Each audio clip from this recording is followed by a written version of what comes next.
Merhaba arkadaşlar, Yakın Bilgi YouTube kanalımıza hepiniz hoş geldiniz. Bu videomuzda tarih boyunca insanoğlunun kullandığı en akıl almaz 10 işkence yönteminden bahsedeceğiz. İşkence ister fiziksel olsun, ister ruhsal, bir göz korkutma, caydırma, intikam alma, cezalandırma veya bilgi toplama amacı olarak bilinçli şekilde insanlara ağır acı çektirmekte kullanılan her türden edimlerdir. İşkencenin dünya üzerinden tamamen silinmesini dileyerek sizinle tarih boyunca insanoğlunun kullandığı en acı verici işkence yöntemlerini paylaşmak istiyoruz. 1. İspanyol eşeği. İspanyolların gözde ve muhtemelen en acı verici işkence aletlerinden biri. Kurban çıplak bir şekilde orta kısmında çivilerin bulunduğu eşek semeri biçiminde ve V şeklinde tasarlanmış bu aletin üzerine oturtuluyor. Kurban ortadan ikiye bölünene kadar ayaklarına her iki taraftan ağırlıklar asılarak işkence gerçekleştiriliyor. Ölmenin çok uzun sürdüğünü sanırım söylemeye gerek yok. İkinci işkence yöntemi testereli işkence. Bu yöntemde kurban bacakları açık şekilde baş aşağı asılıyor. Böylece kendi kanı yüzünden aşağı akması sağlanıyor. Ancak hemen ölmesine izin verilmiyor ve sürekli ayık tutmaya özen gösteriliyor. Çeşitli yerlerinden kesikler yapılarak ıstırabı katlanan kurban sonunda testere ile ortadan ikiye bölünerek acısına son veriliyor. 3. Tabut işkencesi. Orta Çağ'ın en çok tercih edilen işkence yöntemlerinden biri. Bir insanın zar zor sığabildiği, hatta çoğu zaman ite kaka sığdırıldığı bir kafes şeklinde tasarlanmış.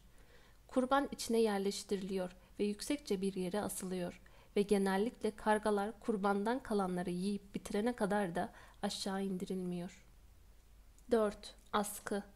Kurbanın vücudundaki tüm eklemleri yerinden çıkarmak ve kurbana mümkün olan en ağır acıyı vermek için tasarlanmış bir alet. Ahşap bir çerçeve, alttan ve üstten kurbanın el ve ayaklarını sabitlemek için kullanılan iki halattan mamul. Kurbanın bağlanmasının ardından işkenceci kolu çevirerek germe işlemine başlıyor ve kollar bacaklar yerinden çıkana kadar işlem devam ediyor.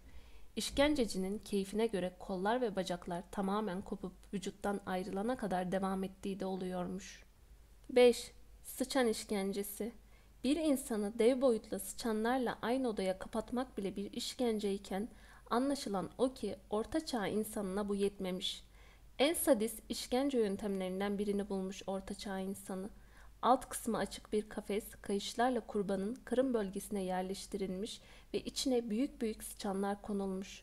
Buraya kadar tamam ama üstten ateş yakılmış ve sıçanların korkması sağlanmış. Ateşten korkup kaçmak isteyen sıçanlar için tek bir yol var, o da aşağı kaçmak.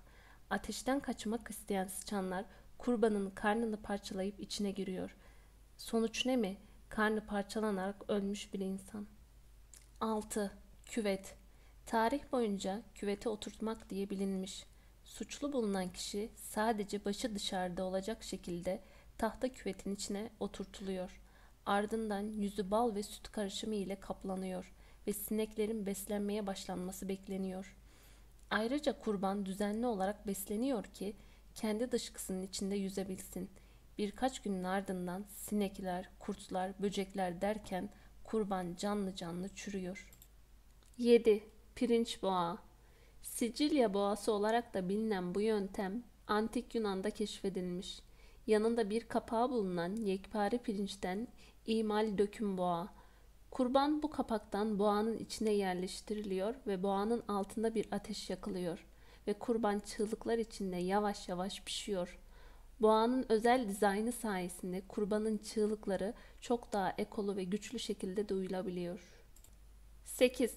Kazağa oturtmak. Hepimizin kazıklı voyvoda olarak bildiği voyvoda 3. Vlad Tepes'in kullandığı bir işkence yöntemi. Kurban ucu sivri bir kazığın üzerine oturtuluyor ve kazık yavaş yavaş yükseltiliyor. Haliyle kazık yukarı çıktıkça kurban kendi ağırlığı ile kazağa geçmiş oluyor. Bu yöntemle kurbanın ölmesinin 3 gün sürdüğü söyleniyor. Vlad'ın yemeğini yerken 20.000 kişiyi bu yöntemle öldürdüğü tahmin ediliyor. 9. Kafir çatalı. Bir kayışa tutturulmuş iki ucu sivri çatal şeklinde metal işkence aleti. Çatalın bir ucu kurbanın çenesine dayanırken diğer ucu da kurbanın göğüs kemiğine dayanıyor ve alet kayış yardımıyla tavana asılmış olan kurbanın boynuna sabitleniyor.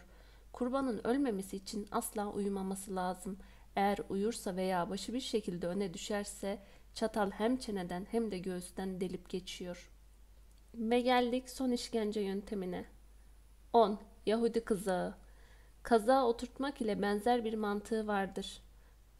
Kurbanın piramit şeklindeki bir kızağın üzerine oturtulur ve iplerle burada kalacak şekilde sabitlenir. Ucu sivri piramidin yavaş yavaş makatı genişleterek ilerlemesi seyredilir. Daha fazla aşağılamak için kurban bu işkence sırasında tamamen çıplak olur ve hijyene zerre özen gösterilmez. Yani uzun sürenin sonunda içinize giren piramit sizi öldürmese bile kaptığınız enfeksiyon sizi öldürmesi garantidir. Videomuzu sonuna kadar izlediğiniz için teşekkür ederiz. Videomuzu beğendiyseniz beğenme tuşuna, hala abone değilseniz abone olmayı unutmayın. Diğer videomuzda görüşmek üzere. Hoşça kalın.